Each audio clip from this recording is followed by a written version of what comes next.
Okay, so today I wanted to have a conversation about it's not really a movie review. I'm more so just coming off of the rewatch of Spider-Man Homecoming and Spider-Man Far From Home. As you all know, we have a Spider-Man Brand New Day trailer coming this week. Um, and it should be some great stuff.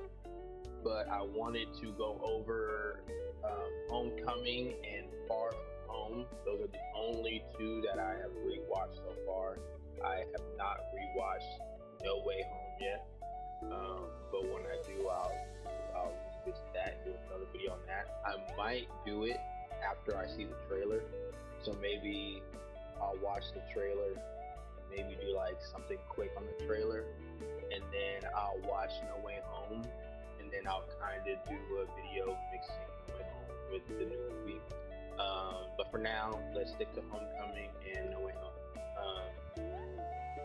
So when I first watched the movies, I don't think I gave them a good. Now I was always pretty fair on the movies, but like I wasn't very critical because when I did watch them, it was kind of like I didn't get the luxury of getting to see them in theaters. I had to kind of no, I take that back. The first one, did I see the first one in theaters?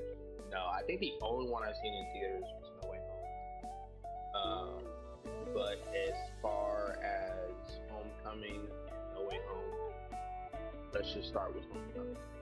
Um, I hear a lot of talk in the community about Homecoming and how it's, I guess you could say, I guess what I guess there's quite a lot of people that didn't like it, and there's quite a lot of people that really loved it. I've kind of, from what I've been seeing, it's kind of a movie that's in the middle. Me personally, I loved it. I think it is one of the better Spider-Man origin movies. If I had to be completely honest, it might be the best Spider-Man origin movie. Um, Everything about it is uh, it's just Spider-Man. Um, Everything feels very uh, Peter. Like I know a lot of people. Well, I'm not gonna say a lot of people, but there are some people who don't like the whole aspect of Iron Man and Spider-Man.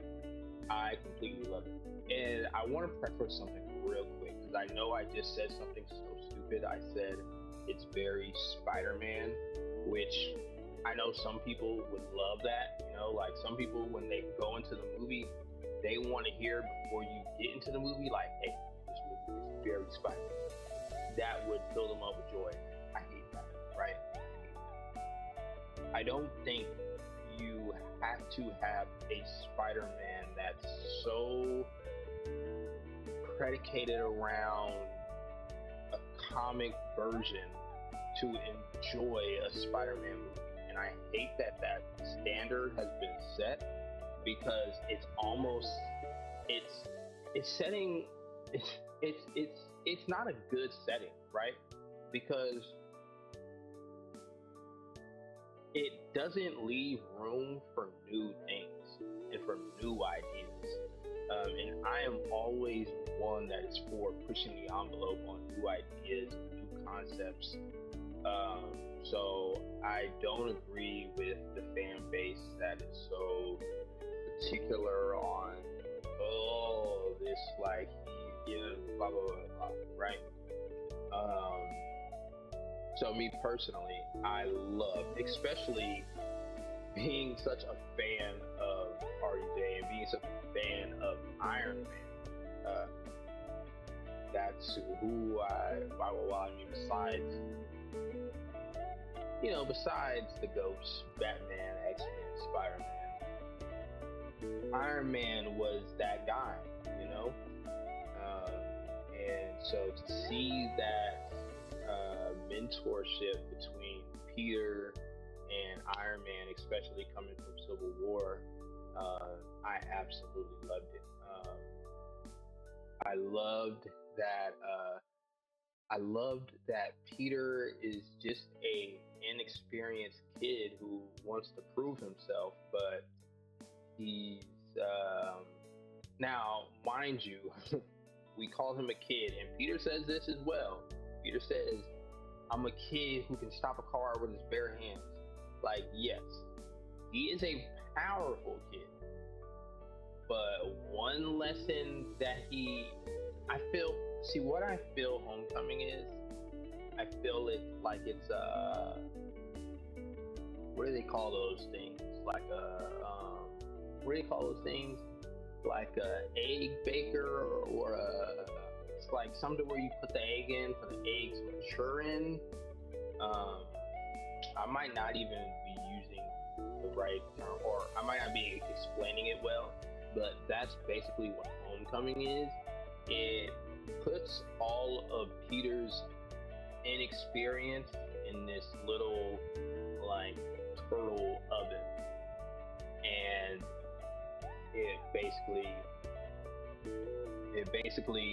uses those to build Peter, and this is throughout the whole collection of the Home movies, right?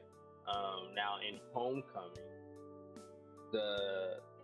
that was more so about inexperience and knowing your role, where Peter was fresh off of fighting with the Avengers, so of course he had some juice, he was feeling good about himself, and of course he felt like he could do a lot more, and that's very respectable. That's something you want from, like, a young guy that you're mentoring. You want to see him hungry, you want to see the grind, but you also want to show him discipline, and that's what Tony tried to show Peter, was discipline and knowing your role. But Peter did not have enough discipline, and this comes from him hacking into his suit, or having Ned hack into his suit, which, by the way, what Peter did not put into the equation when he had Ned do all this was that Ned could end up being a possible target because of you involving Ned into hacking a $1 billion suit. That's something that Peter never considered, and that's something that's somewhere where he really could have messed up on. Luckily, he didn't, but yeah, that's something that could have went very left. Well, no, he did, but those consequences never came. Now, they can show up later.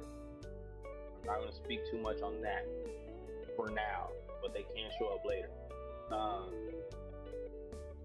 But besides that, yeah, it was just really Peter's inexperience and just his hunger of wanting more. And I love the message Tony gives him about the suit. That if you think you're nothing without the suit, then you shouldn't have it at all. I thought it was beautiful. I do think one thing they could have kind of cut back on is the whole, like, now this is something very small, very finicky, but it's just this is something that's just me, is not a real critique, but RDJ, like, constantly reminding the audience that he's just a teenager and stay in a teenager's place, and yada yada yada. I think it's something that maybe you could have cut back on a little bit more, and instead of doing the one-liners, you can kind of go deeper into that. That would be my take on that. But as far as the villain, I think the Vulture was great. I think it was a great villain. The actor who plays him, Paul, is such a goated actor, but he played. I'm just in the brain part right now. I can't get it. I'm terrible with names, by the way, so this is gonna happen a lot. But he played his role absolutely amazing. That scene where they're in the car, or well, the first scene where Peter pulls up to the house, he's feeling so good. He has let go of trying to be this all-star hero, and he's finally settled into just wanting to be a kid and just enjoy himself and and be there for his friends and be there for people and make time, like he's finally doing it. And then walks through the door. First thing he sees, first thing he sees is Vulture, and it literally sends his heart to his feet. he was so pale and just stuck, which I loved. I absolutely loved. I think Tom Holland's acting in that is brilliant. And then the whole car scene, I absolutely love with him and the Vulture. And then even in the end, where you see, because he was, the Vulture was kind of talking to Peter like, I will do anything to protect my family. And that was the Vulture's whole right, was just protecting his family. And I do kind of wish that, now Peter's just a kid, so he's not gonna really dive deep into how the Vulture might have been feeling, or might have been feeling like why. Because I honestly feel like if Peter would have just had a conversation with the Vulture and then tried to have a conversation with Tony, I truly feel like they could have gotten the Vulture to work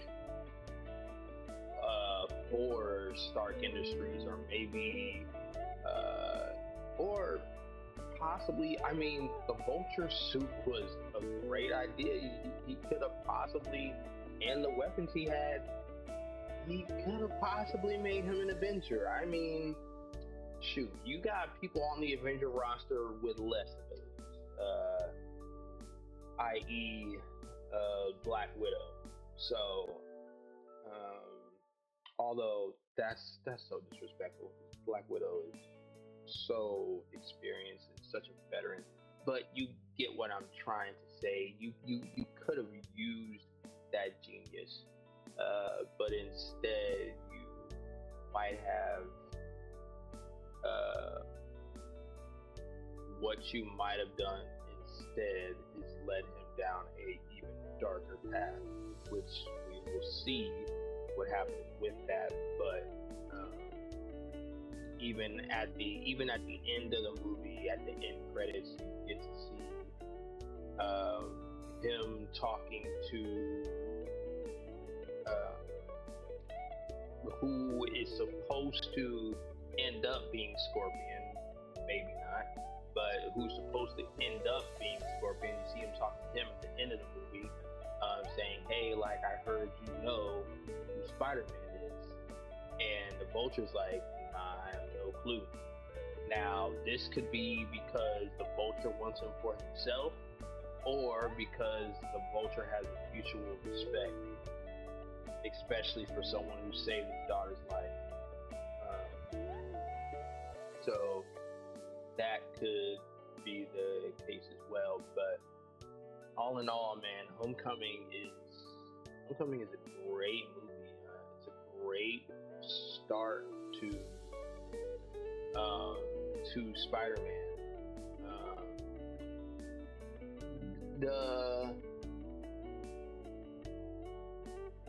I do wish that we had a little bit more. Well, I would say more background info on Ben and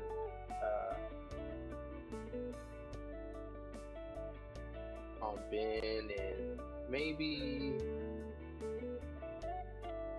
mm, maybe Manswell, but I don't really think it's necessary.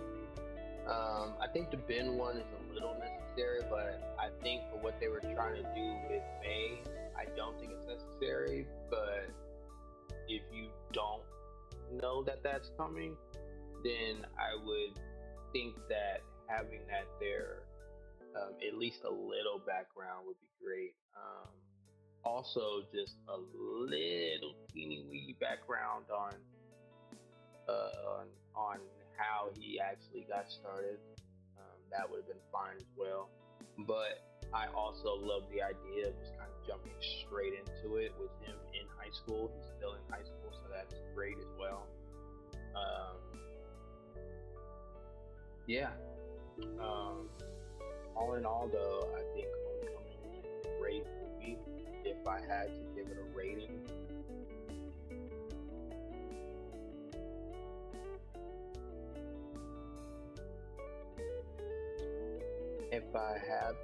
if I had to give Homecoming a rating, I would probably give it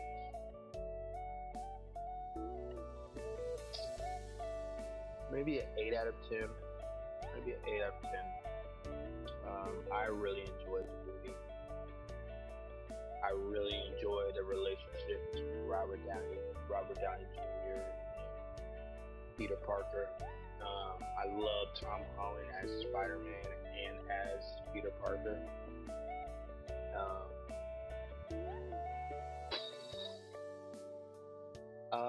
I do wish one thing that I wish that that scene where Peter's lifting up the rubble, it's a very powerful scene, but it could have been much more powerful if it was shot better. I do think it could have been shot a lot better. Um, but all in all, it's great. On to No Way Home. Now, this is the movie that people really have a problem with.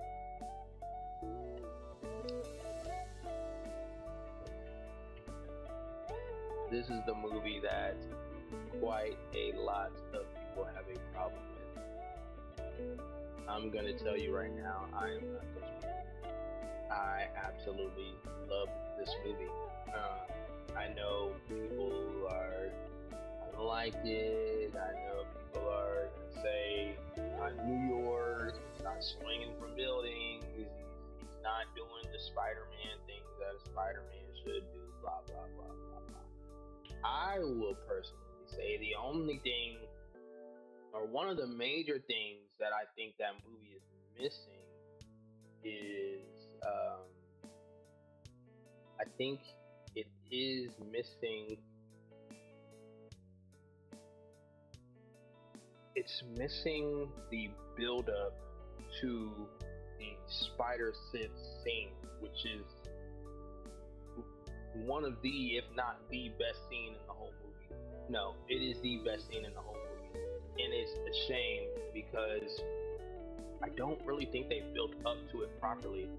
Um, I think they built up to it in action, yes, but um, I don't think I don't think if I think it was still very inclusive on exactly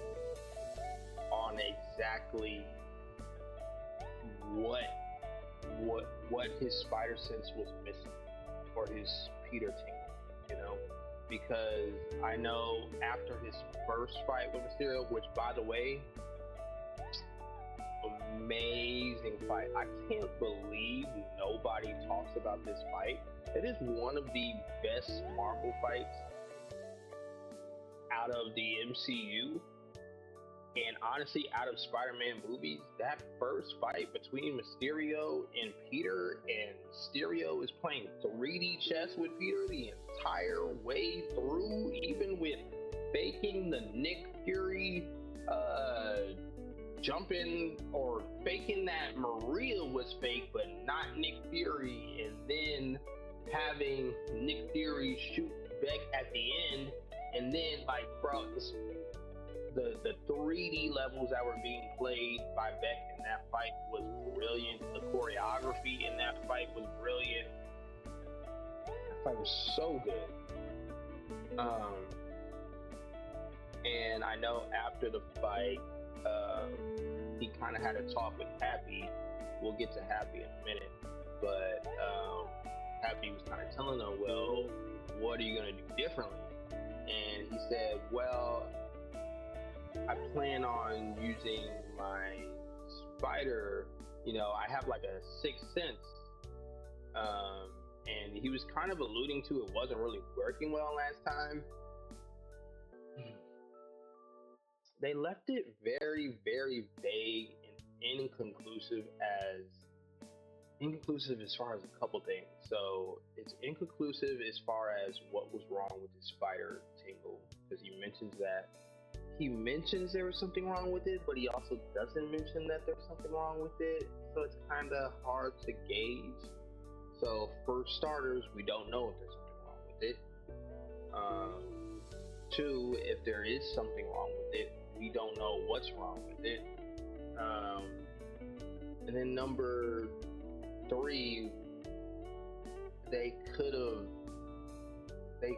showed what led up to Peter having these doubts in his tingle. We don't know where the doubts from his tingle stems from.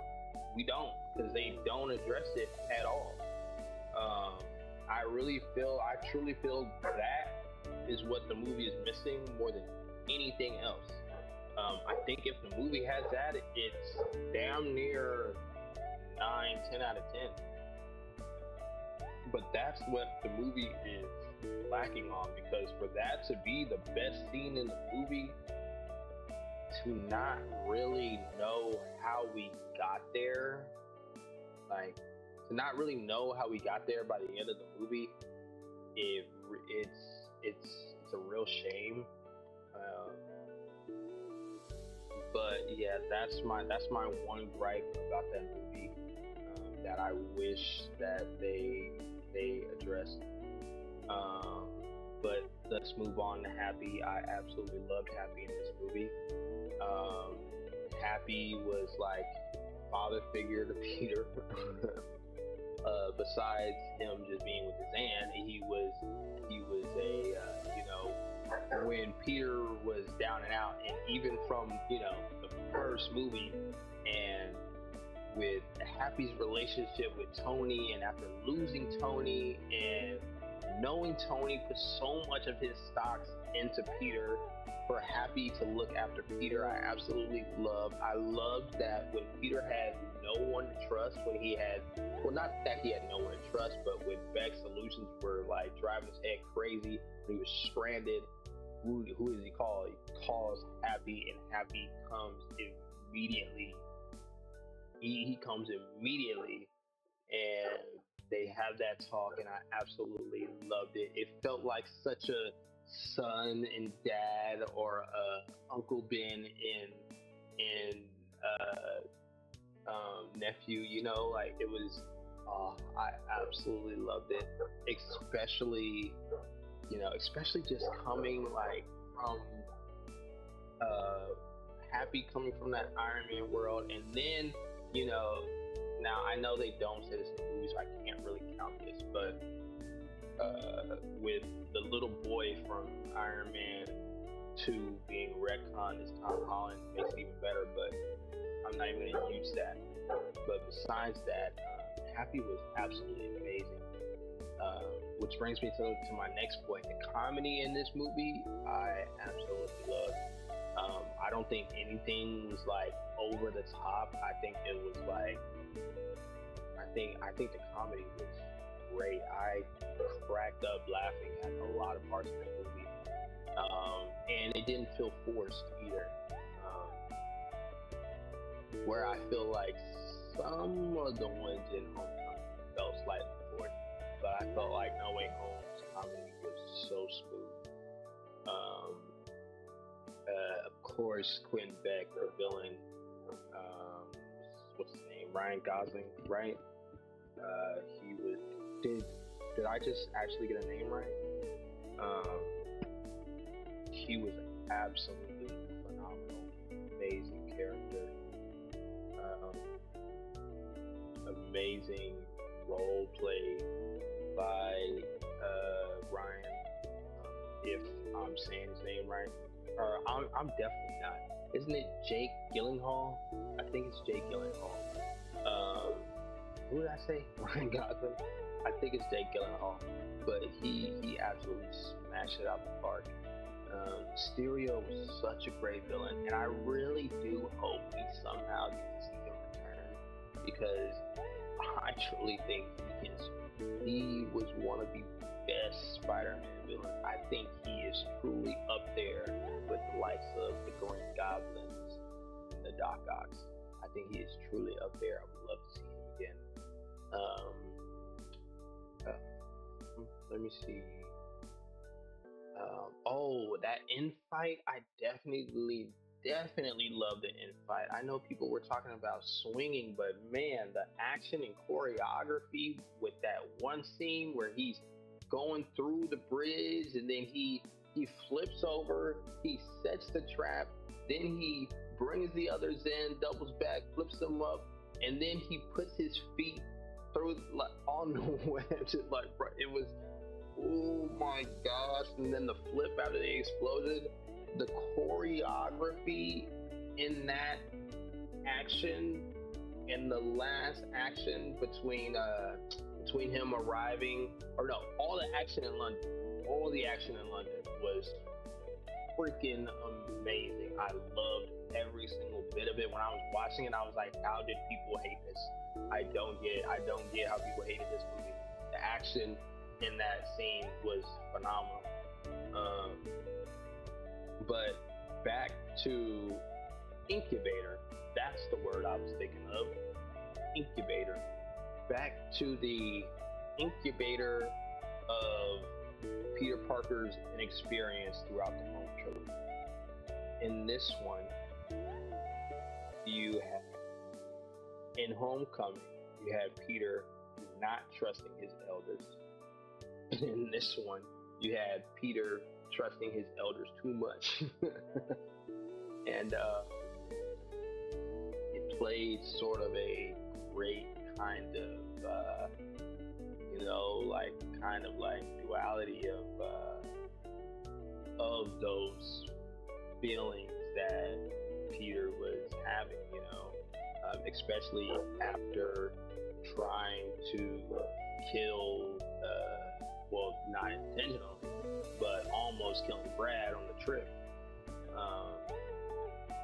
I guess he kind of got back to that homecoming bubble where he couldn't trust himself, and he trusted the elders, trusted someone like Quentin Beck, which, it is what it is. But I think, let me see, the first scene where they're fighting the water, that was okay. We didn't really get to see Peter in like really good choreography action until the first fight with Mysterio and then the last one. But man, between those two, they paid off tremendously for it. They paid off tremendously. I didn't really care for him fighting the elementals. It's not like he was doing much of anything anyways. But yeah, that's my thoughts on that movie. All in all, the post-credit scene, one of the best post-credit scenes all of Marvel. They brought back J. Jonah Jameson, the original actor, loved, and then top it all off with Spider-Man's real name is Peter Parker. And this is fresh off the trip. Peter just got home, fresh off the trip, and that's the first thing he has to deal with, which leads right into Homecoming. I don't think people really take that in, that Peter had zero breaks between then and now, but finally gets his justice. All in all, I would rate that movie 8 out of